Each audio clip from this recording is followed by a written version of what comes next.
For anyone that's ever survived cancer, ringing that bell when you get your diagnosis that you are finally cancer-free must be one of the most incredible moments of your life. However, in this Entitled Parents story, this Karen and her mental daughter don't seem to care about that, and they want all the limelight themselves. Mama Karen wants entitled brat to ring the bell because she deserves it. For those of you unfamiliar with a cancer ward or clinic where chemo is administered, and I pray you always will be, there is a little brass bell. This bell is a symbol of hope for all. It marks the end of treatments and the ringing in of the new chapter, hopefully cancer-free. For me, I vomited right before I rang the bell because the anxiety of the unknown was almost as bad as chemo itself. But that's another story. Today, it was Heather's real name. She gave me permission, turn to ring the bell. Heather is a really lovely lady. She's 58 with stage 2 ovarian cancer. She had a hysterectomy followed by chemo. Heather's diagnosis is great,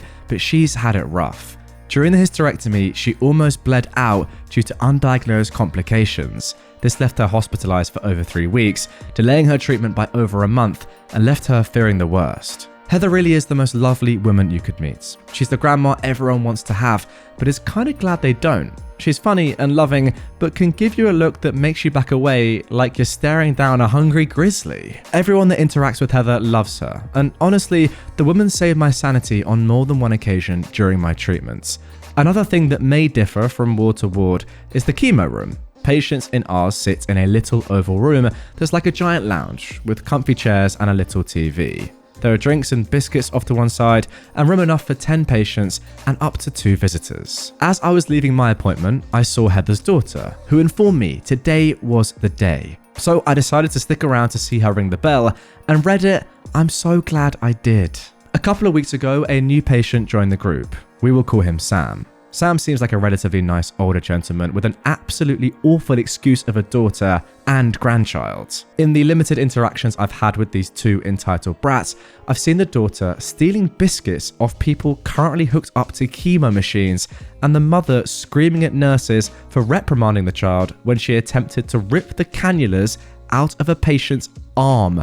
Wow. Genuinely no idea why they've not banned the mega monster and her little Braticus. Like I said, today was Heather's turn though to ring the bell. Unlike some places where the bell is on the wall, our unit has a little old-fashioned wooden brass bell that the nurses keep behind the desk 90% of the time. Today, just as Heather was getting ready to hopefully walk out for the final time, the nurse brought the bell over to the little side table. At first, the little fallen angel didn't notice the bell. She was too busy attempting to crush the souls of the elderly and infirmed by playing her Switch. Not loud enough to be kicked out, but just loud enough to be annoying as all holy hellfire. But at least she was distracted. Once Heather was ready, the nurse stood by the little side table and made a short speech about Heather and her final day of the journey. Just as the speech was wrapping up, the tiny terror shot out of nowhere, almost knocking Heather to the ground. She reached up and grabbed the bell. Now Heather, being the no-nonsense, badass granny she is, took the bell out of baby Beelzebub's hands and firmly but gently said, "No honey, that isn't for you, it's not a toy." My god, did that unleash some kind of mythological demon, because the screech that child released at being told no was loud enough to shatter glass. She lunged at Heather, trying to grab the bell from her hand, while Mother thinks she's superior stood up screaming. "You can't do that, she's an innocent child. What kind of disgusting woman takes a toy from an innocent child? You're a B-word, C-word, W-word, etc. Give her back the bell, you don't need it, she deserves it more." It was a lot. It wasn't even a conversation. I'm pretty sure she just growled it all in one breath. The harpy screeches went on for about 30 seconds of just incomprehensible nonsense. Bertha Big Mac waddled her way over to Heather to take the bell from her, but Heather just did not have time for her shiz. Heather's got a bell to ring and a life to live. So as the rampaging rhino gets up to Heather, Heather goes heathen on her. She looks this entitled mama dead in the eye and says, "Your father must have been," insert the name of a certain World War II German political leader, "in a past life, to be lumped with such a sorry excuse for a daughter." Well, this took everyone by surprise, as there was a brief pause before Heather unleashed everything she'd been dying to say to this Cerberus. Do you have any idea how exhausting it is to finish a round of treatment with you and your obnoxious brat around, making everyone's lives miserable? I know God's testing us, but my God, we already have cancer. Now he's saddling us with you too? You're disgusting. You're entitled, you're selfish, you're poorly behaved, and your child is just as awful as you are. And I hate saying that about an innocent child, but my God, she's awful. I've never hated a child until I met yours, but she is really, really awful. She's not been kicked out of school. Did I mention the kid is 10 years old? Because the teachers are targeting her. She's been kicked out of school because she's an entitled bully, just like her entitled mother. And if you want any hope of her having a decent life, you'd become a decent parent and correct some of her behavior. But oh no, that would require correcting yours, you abominable excuse for a human being. It was glorious, awful, awkward, and silent. Betty Big Mouth had suddenly been struck dumb. The tantruming terror was gaping like a fish out of water. And then there was Sam. Sam broke the silence when he started laughing, like deep belly, full-bodied laughter. Mama Hodai looked horrified, angry, mystified, and humiliated as her father laughed hysterically. To be fair, not sure any of us knew how to react. After what felt like an hour, but was likely about a minute, Sam stopped laughing and told his daughter and granddaughter, "You can sit down and shut up, or go wait in the car." He then told Heather to go ahead and ring the bell. The slain beast and her beastette slinked back to their seats, where they both sat shell-shocked, while Heather rang the bell. We clapped. Some of the cheap seats clapped a little too enthusiastically. Then Heather, her daughter, and I sauntered out of the room. Heather and I parted ways at the hospital entrance, and I wished her the world of luck. But I've got a feeling she won't need it. If you can slay 2 Karens in one 90-second rant, cancer is nothing. I love Heather, but my God, I'm so glad she isn't my grandma. I mean, to be honest, the only part about this story which I don't really agree with OP on is the fact that you're saying that you don't want Heather to be your grandma. Are you joking? She sounds unbelievable. I get what you're kind of saying slightly, I will say. You think that maybe she's a little bit too just like stern and sticks up for herself too much, perhaps, to the detriment of you as her granddaughter, maybe? You want to have a bit more fun? I don't know. I'm trying to give you the benefit of the doubt here. To be honest, she just sounds badass, as you said. Now, as for these entitled people, the fact that their own granddad, is laughing at them for a full minute is just mental. I've said it before and I'll say it again. I do not understand how one family can contain 2 sets of people that are just so different. You got Sam, absolute legend, who just laughs at his own entitled family members. Then you got, as you said, the beast and the beastettes. They were just disgusting individuals. I don't get it. I mean, seriously, ringing that bell after being told you are now cancer-free must be one of the most amazing moments in someone's life. And you're trying to take that away from them. It's nuts. But hey, fair play to Heather, not just for beating cancer, but for also beating entitled people. Now for our next entitled parent story. Entitled stepmonster got herself banned from my wedding. I am a 28-year-old man, and my stepmother, who is 49, is a wannabe party planner. She's taken it upon herself to plan and host every party and holiday my dad's family has thrown since she married him. I never loved those occasions growing up. She's controlling and gets upset if people complain about anything, but humoured her for my dad's sake. According to him, this helps her feel included.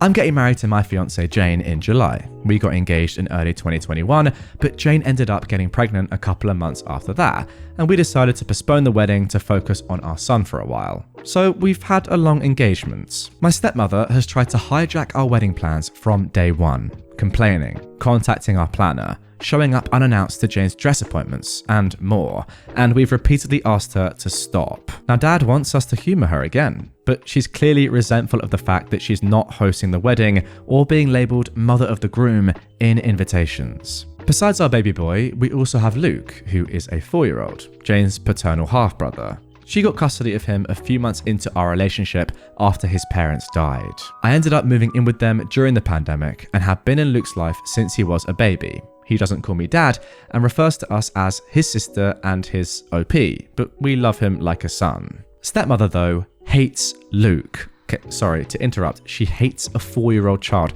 Crazy. Anyway, she accuses Jane of baby trapping her way into the family. That accusation only got worse after our son was born. My dad gets along with Jane and adores the kids, but stepmother demands him to refuse babysitting Luke, so we don't leave the kids with them often. Instead, Jane's brother and sister-in-law usually watch the kids for us, as their children are close to ours in age. We had a thing last Sunday, and my brother-in-law was out of town with his family. Jane's other siblings live in different cities, as well as my mum and sister. My dad agreed to babysit at our place, and we left. We came back to find both kids crying, stepmother screaming, and dad weakly trying to calm everyone down. Apparently, Luke had told stepmother that both he and our son were going to be our ring bearers, and she went ballistic. At a 4-year-old, that is. She screamed that she wasn't going to allow that because he wasn't family. She then, unfortunately, got physical when he started crying. His lip is still split. She'd never gotten to this point before. Oh my. We immediately banned her from our house and from our wedding. Dad is fuming and has said he's not going without her. He's also convinced half of his side of the family, by severely downplaying what stepmother did, to boycott the wedding as well. This includes my stepbrother, who fully agrees with his mother no matter how many times I try to tell him the truth. Me and Jane are refusing to budge, but many of my cousins who aren't coming anymore are asking us to reconsider. Pretty much all of Jane's family agrees with us, but one of her aunts has suggested that maybe stepmother is acting out because she doesn't feel welcomed by my family. I've honestly had it with my family enabling her behavior. I love my dad and really want him at my wedding, but I'm more than willing to go no contact if it means protecting my family. Now guys, the good news is that there is an update to this post, so we will find out what happens next. However, I do have to say, just off the rip, the fact that some people in your family are defending your stepmother because she might feel left out of the family, that's a reason why she's abusing a 4-year-old. Like, what is going on there? Seriously, what's going on? And look, maybe it's just a split lip and that's not that deep. No, sorry, I disagree. A 4-year-old has been physically hurt and people are defending her. What is she doing? Now, that initial post was written 5 days ago, but just 5 hours ago, we got the following updates. I'll start off by saying that me and Jane are going no contact with my dad and stepmom. We haven't really spoken to either of them since the incident, and I don't plan on being the one to reach out. Any communication between us is being handled by my younger sister. She's completely on our side, but will remain in low contact for the time being. I've decided to adopt Jane's way of dealing with people she cares about. Forgive what's apologized for, but never forget. Basically, if dad or my stepmom ever truly understand what they did wrong and sincerely apologize, we are willing to forgive them, even if begrudgingly so. But we will never ignore or let them forget what they did to our family. And for the time being, neither of them will be allowed near Luke, our baby, and any other kids we may have in the future, even if we do forgive them. Well, I for one completely agree with all of that, and I'm happy to hear it. As for the rest of my family, I read a lot of comments suggesting that I post pictures of Luke's face, as well as the nanny cam footage. I'm not very active on social media, but even if I was, I'm not comfortable exposing my injured preschooler like that, especially given that nothing on the internet ever truly goes away. I also decided not to share the pictures with my family unless truly necessary. I should probably mention that while my family adores my dad, most of them aren't very fond of my stepmom. She had 2 failed marriages prior to meeting my father, the first of which resulted in my stepbrother, and he cheated on his then girlfriend to be with her. My family loved that girlfriend and disliked my stepmom right away. Not only has she been controlling and manipulative since the beginning, she's also tried to force her way into the family matriarch role by any means possible. Taking over planning duties for every family event was her favourite way of doing it because of all the attention and compliments that come with it. The main reason why I hated these parties growing up was because she'd always find a way to make everything about her, including Christmas and mine and my sister's birthdays. The rest of the family felt neutral about it, but they never liked her. With Luke, it was different. Most of my relatives didn't meet him until COVID restrictions got looser, and by then he was 2 years old. He's a bright and genuinely lovable kid, and there weren't really any other small children in the family, so everyone immediately started cooing over him. The way I see it, my stepmom got upset that Jane and Luke were accepted by my family so easily compared to her experience, and that is why she resents them both. But I can't confirm that. She was also mad that, aside from not being the planner, she would have absolutely no involvement in the wedding party. She tried to pressure us into letting her officiate. One of Jane's best friends was offered that role a year ago, making stepbrother my best man. He wasn't interested and I'd already got on my best friend, or asking her sister's daughter to be our flower girl. but we'd promised Jane's 3-year-old niece. Also, her sister's daughter is 15 and doesn't know us. Sorry, that is so weird. Imagine just a random 15-year-old girl being like, yeah, let me just carry these flowers. Sorry, just got a funny image in my head. Anyway, she also tried to convince us to let my dad walk Jane down the aisle since her father's gone. But her eldest brother, the brother-in-law I mentioned in the first post, had already been enlisted.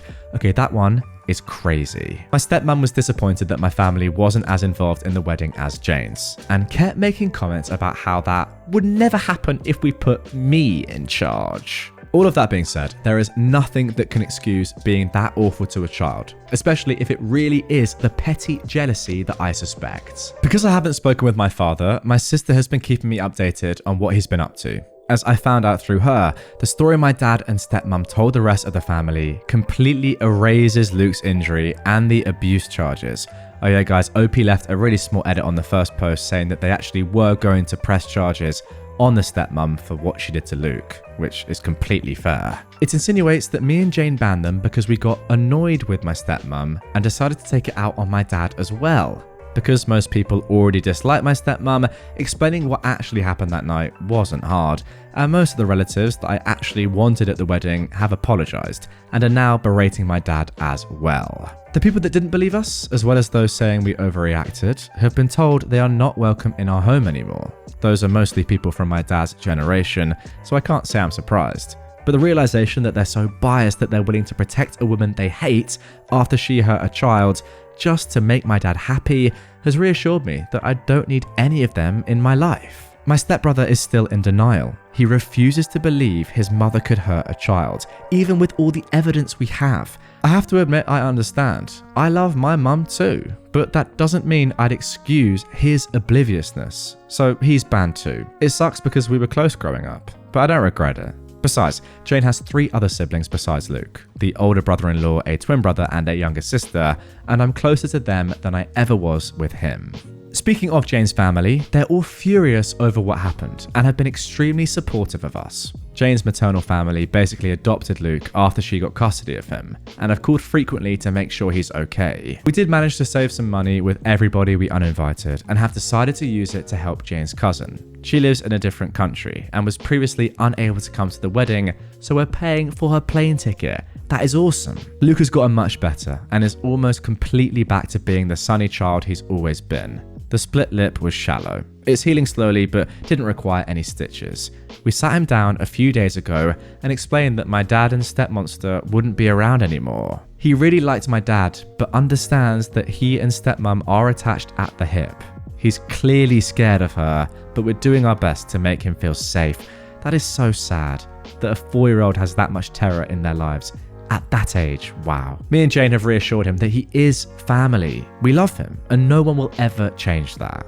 I'm not too worried about my dad or stepmom trying to show up at the wedding, but we've alerted the venue and given them pictures just in case they try anything. Better safe than sorry. Some people brought attention to the fact that my stepmom is a hypocrite for saying Luke isn't family. I agree, for obvious reasons. Her main excuse for pretty much everything she does is that she doesn't feel like my family welcomes her. Dad has been guilting me to take part in everything she plans by reminding us of that for as long as I can remember. The way he continues to make excuses for her without realizing this is basically a case of the pot calling the kettle black, except Luke actually is family. This is what has made me accept that while I will always love my dad, it's not healthy or safe for me and my family to be around him anymore. It hurts to know that my son won't have his only remaining bio-grandfather in his life, but he has 2 amazing step-grandpas to make up for it. For now, I'm sad but satisfied with how things have turned out. I don't like to complain about my life. It's a mess, but a beautiful one. I love my fiance, I love my kids, and I'm lucky enough to love my job.